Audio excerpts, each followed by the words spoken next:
Hola, ¿qué tal? Yo soy Juan Carlos Ballesta. Gracias, como siempre, por estar ahí en este nuevo episodio de las Crónicas Calidoscópicas presentadas por revistaladosis.com. Yo soy Juan Carlos Ballesta.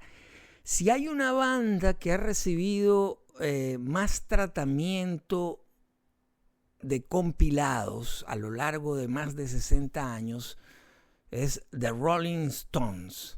Una banda que ha tenido una trayectoria tan larga y que ha vivido diferentes etapas que se presta para esto. Vamos a sumergirnos en el mundo de los compilados y voy a destacar cuáles son las más importantes, las más interesantes y valiosas. Algo muy útil para, sobre todo, aquellos que se pierden en el gran océano de la discografía estoniana, y también para aquellos que se inician. Acompáñenme.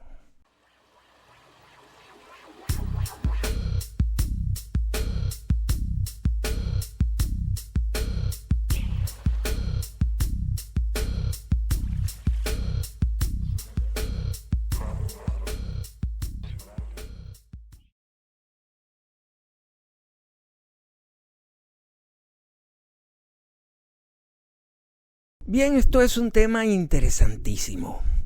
Desde el mismo inicio de la discografía de los Stones, hay ya un concepto de compilar, es decir, de agrupar material que no necesariamente se pensó para formar parte de un disco.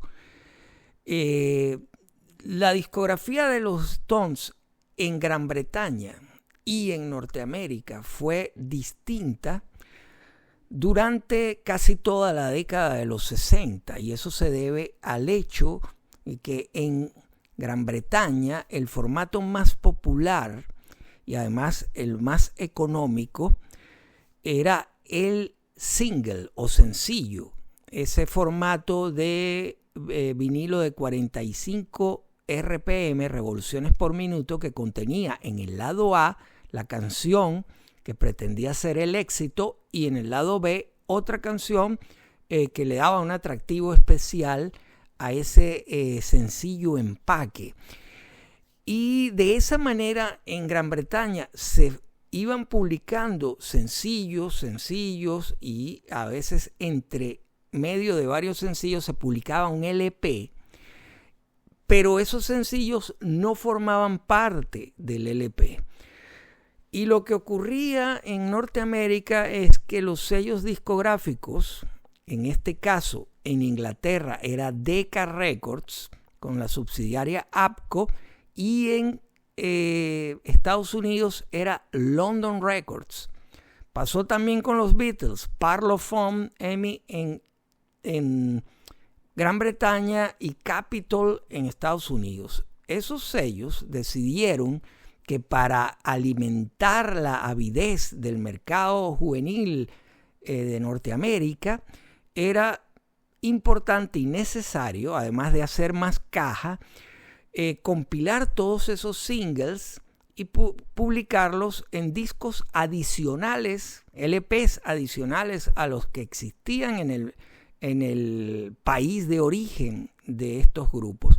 Y así pasó que los Stones habían publicado 3 discos en Gran Bretaña y ya llevaban 6 en Estados Unidos. Sin embargo, voy a comenzar este listado de recomendaciones, de compilados recomendables, por el primero propiamente entendido para ser un recopilatorio compilado, que fue publicado en 1966 con el nombre de Big Hits y entre paréntesis High Tide and Green Grass. Pero por supuesto 2 versiones diferentes para el mercado británico y para el mercado estadounidense o norteamericano.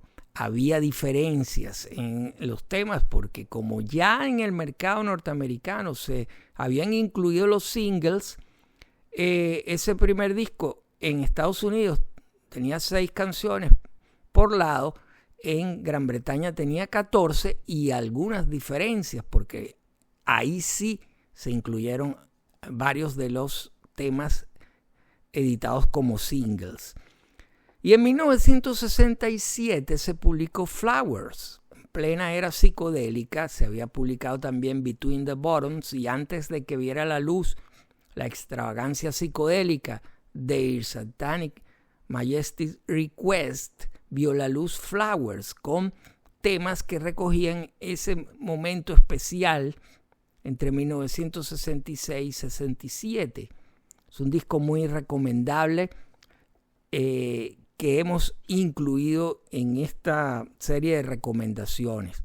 Hay que destacar que una cosa son los compilados durante la época en que el formato físico era esencial y único, y otra cosa son compilados en la era del streaming. Y ya comenzó a variar ese concepto cuando el disco compacto pasó a liderar el mercado, porque se comenzaron a entender de manera diferente. La idea del compilado, que es una idea siempre muy útil, sobre todo para aquellos que pretenden adentrarse en el universo de un determinado grupo o artista y no conocen bien por dónde comenzar, ni tampoco conocen bien las diferentes etapas. Y por ello los compilados, en el caso de los Stones, reflejan muy bien o momentos o etapas específicas o trayectorias o etapas mucho más extensas. Vamos a detallar eso. En 1969 se publicó la segunda parte de Big Hits, que fue titulada Through the Past Darkly. Big Hits volumen 2, y también las versiones son diferentes. Yo me quedo con la británica, que tiene un tratamiento más adecuado de lo que significaba un compilado, hacerlo atractivo, es decir, tratar de que quien ya tiene los LPs también compre el compilado, y para ello se incluyeron temas de singles, de sencillos, para tenerlos todos juntos. Ese es un compilado muy interesante que tenemos aquí detrás. En 1971 ya se había producido el cisma entre los Stones y Decca Records, y muy en especial con su manager Allen Klein, quien había hecho un contrato leonino, tanto así que ellos perdieron los derechos de comercialización de todo el material de los años 60. Y por ello, al separarse finalmente de ese yugo, comenzó prácticamente una guerra entre Decca y la nueva etapa de Rolling Stone Records, que ellos formaron su propia discográfica, pero necesitaron de grandes sellos para la distribución. Se habían asociado inicialmente con Warner y Atlantic. Y en 1971 la discográfica Decca publicó un compilado llamado Stone Age. Fue el primero después de abandonar ese sello. Y se incluyeron temas que no se habían publicado en los álbumes de publicación británica. Ahí Decca, digamos, mientras los Stones no publicaban un nuevo disco, se adelantó publicando este compilado. Y otro que es el más famoso de todos, Hot Rocks, que tenía el material entre 1964 y 71 y que curiosamente incluyó en el cuarto lado 2 temas que aparecieron en Sticky Fingers y que los Stones habían dejado, no habían presentado a Allen Klein para reservarlos para esta nueva fase, que son Wild Horses y Brown Sugar. Es un compilado realmente muy bueno. Y al año siguiente, un año después, justamente, la discográfica Decca volvió con otro compilado llamado More Hot Rocks, Big Hits and Face Cookies, con rarezas. Este fue un compilado no tan exitoso comercialmente como la parte 1, pero mucho más interesante por contener canciones que no eran tan conocidas y rarezas de esa etapa en el sello Decca. Ese compilado sustituyó a uno que se iba a editar y del cual solo se distribuyeron unas cuantas copias. Algunos privilegiados las tienen, que es un compilado llamado Necrofilia, aquel año 72. Y ya estamos hablando de que Decca se montaba encima de la publicación de Sticky Fingers y de Exile on Main Street. Es decir, ese mercado ávido, siempre ávido de consumir la música de los Stones, tuvo muchísimo material en ese primer lustro de la década de los 70, porque después de More Hot Rocks, Decca publicó otro compilado no tan popular llamado Non-Stones Unturned, y en el 75 uno que sí es muy relevante, que es Metamorfosis, porque Metamorfosis compilaba temas que no habían sido publicados, grabaciones que habían sido desechadas, tomas alternas, en fin, es un trabajo muy interesante que se publicó en 1975, coincidiendo con un momento en el cual los Stones vivían un cambio, porque Mick Taylor se había ido de la banda, comenzaban el tour de las Américas, que por cierto, aunque no lo mencioné en el especial de los Stones en vivo, estaba justamente pensado que los Stones visitarían por primera vez Sudamérica, y debido al retiro de Mick Taylor y montar un nuevo guitarrista, recortaron fechas. Pues bien, Metamorfosis se editó en 1975, justo después de It's Only Rock and Roll, y antes de Black and Blue, que se publicó en 1976. Ahí Decca comenzó a descansar un poco del bombardeo de compilados y de material, digamos, de los Stones, que no había sido merecidamente difundido en su momento.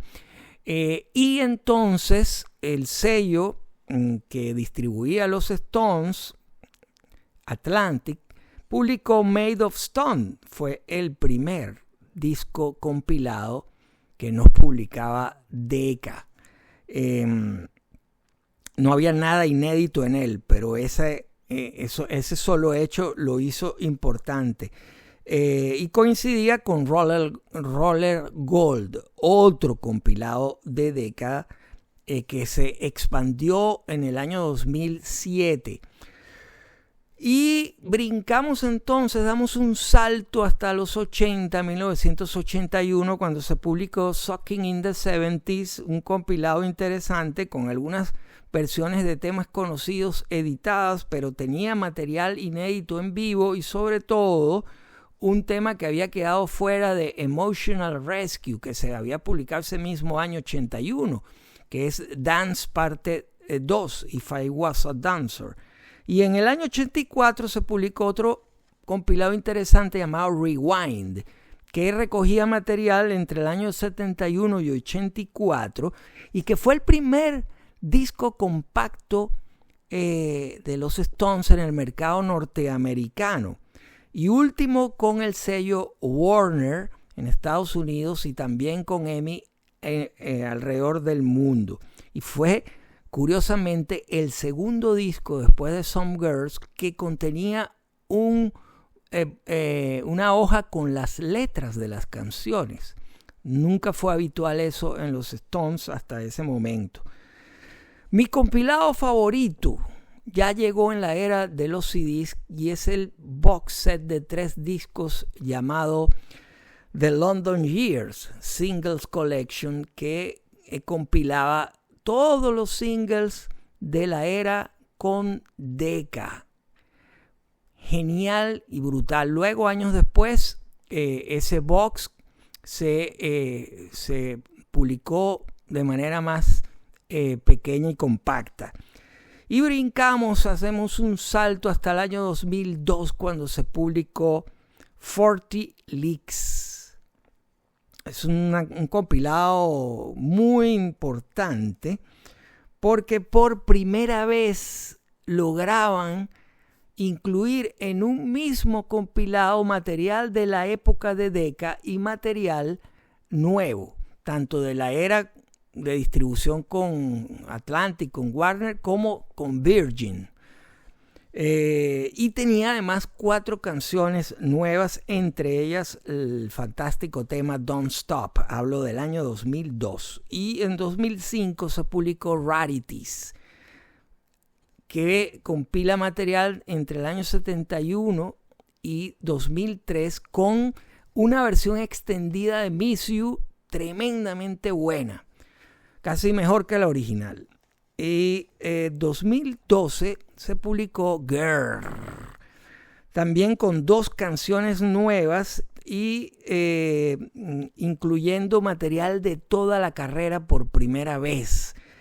Y voy a concluir con el más reciente compilado, que si bien no tiene en su edición normal nada especialmente distinto, la edición deluxe sí lo tiene. Por lo tanto, Honk, publicado en 2019, el que quiera hacerse con ese compilado, busque la versión deluxe.